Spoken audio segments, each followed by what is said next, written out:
अरे किरण जी, हम लोगों को आपसे बहुत ज्यादा शिकायत है।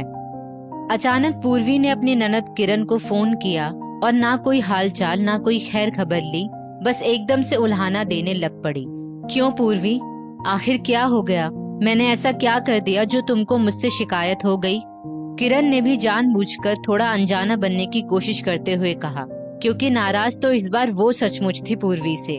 किरण जी, आप तो ऐसे बोल रही हैं जैसे आपको कुछ पता ही नहीं है। फिर से पूर्वी थोड़ा रोष में भरकर बोल पड़ी। पूर्वी, मैं बिल्कुल भी नहीं समझ पा रही कि मुझसे ऐसी कौन सी गलती हो गई जो तुम्हें मुझसे शिकायत है। जरा साफ साफ बताने की कोशिश करो तो मैं भी कुछ समझूं। किरण ने सब कुछ जानते हुए भी पूर्वी के मुंह से ही सारी बात निकलवाने की कोशिश करते हुए कहा, तो फिर सुनिए जीजी, आप पूरा 1 महीना से ज्यादा देवर जी के घर रहकर गई। एक बार भी आपने नहीं सोचना चाहा कि अपने बड़े भाई भौजाई के घर भी थोड़ी देर के लिए चली आए। पूर्वी किरण को उल्हाना पर उल्हाना दिए चली जा रही थी। नहीं पूर्वी, ऐसा नहीं है कि मैंने तुम लोगों के पास आने के लिए नहीं सोचा। सोचा तो था, लेकिन इस बार जानबूझकर ही नहीं आई। किरण ने आत्मविश्वास के साथ एक एक शब्द को चबाते हुए कहा। हैं? ये क्या कह रही हैं जीजी आप? आखिर हम लोगों ने ऐसा कौन सा गुनाह कर दिया कि आप जानबूझकर हम लोगों के घर नहीं आई? जरा मैं भी तो सुनूं। पूर्वी ने एकदम तमकते हुए कहा। पूर्वी, अब सच्चाई तो तुम जानती ही हो, फिर क्यों जबरदस्ती मेरे मुंह से निकलवाना चाहती हो?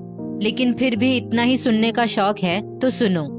अब तो किरण ना चाहते हुए भी तैश में आ गई।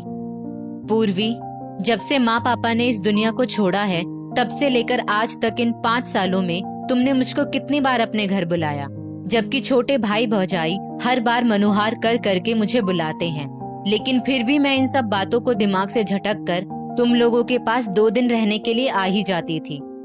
किरण बहुत दुखी मन के साथ ये सब बातें कह रही थी। किरण जी, ये घर आपका ही है तो बुलाने की क्या जरूरत आन पड़ गई? किरण की बात बीच में ही काटकर पूर्वी बोल पड़ी। पूर्वी, ये तो खैर तुम्हारे व्यवहार से मुझको बहुत अच्छी तरह से पता चल चुका है कि वो घर मेरा है, लेकिन पहले मेरी पूरी बात सुनो। जब मैं वहाँ पर थी तो तुम और राकेश दोनों ही मंदिर में दिखाई पड़े थे। तुम लोगों के साथ में तुम्हारे भैया भाभी भी थे, लेकिन तुम दोनों ने ही जानबूझकर मुझे अनदेखा किया और झट से बाहर निकल गए कि कहीं अपने भैया भाभी के सामने तुम लोगों को मुझे जबरदस्ती अपने घर ना बुलाना पड़ जाए। किरण का मन बहुत भावुक हो गया ये सब कहते कहते, क्योंकि उसको अपने ही सगे बड़े भाई भाभी से ऐसी उम्मीद बिल्कुल भी नहीं थी। अरे बिल्कुल भी नहीं जीजी, हम लोगों ने आपको नहीं देखा था, सच्ची कसम से। पूर्वी ने शब्दों को चाशनी में लपेटते हुए कहा। पूर्वी, मैंने ये बाल धूप में सफेद नहीं किए हैं, इतना तो मैं खुद समझ सकती हूँ, इसलिए झूठी कसम मत खाओ।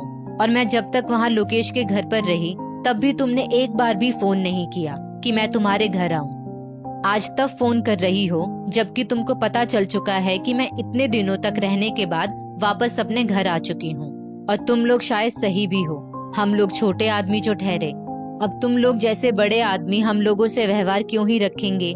लेकिन एक बात याद रखना, मैं अपने आत्मसम्मान से अब ज्यादा समझौता नहीं कर सकती, इसीलिए अब बिना बुलावे के तो मैं तुम्हारे घर बिल्कुल भी नहीं आऊंगी। इतना कहकर किरण ने बहुत ज्यादा दुखी होकर फोन काट दिया।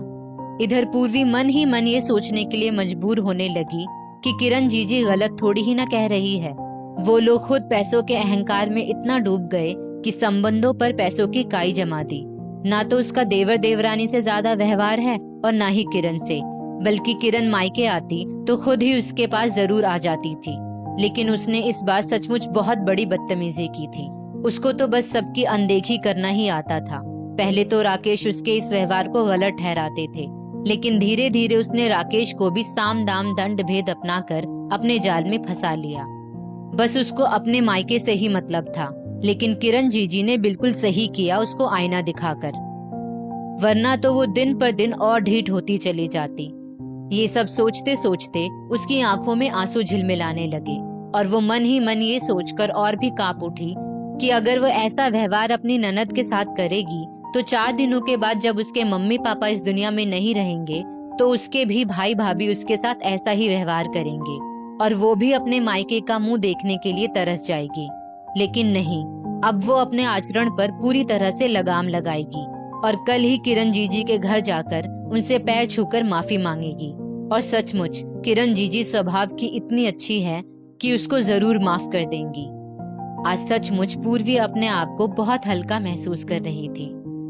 दोस्तों, इस स्टोरी को लेकर आपकी क्या राय है, नीचे कमेंट करके जरूर बताइएगा। और ऐसी ही और भी बेहतरीन वीडियोस के लिए हमारा पेज जरूर फॉलो करें। धन्यवाद।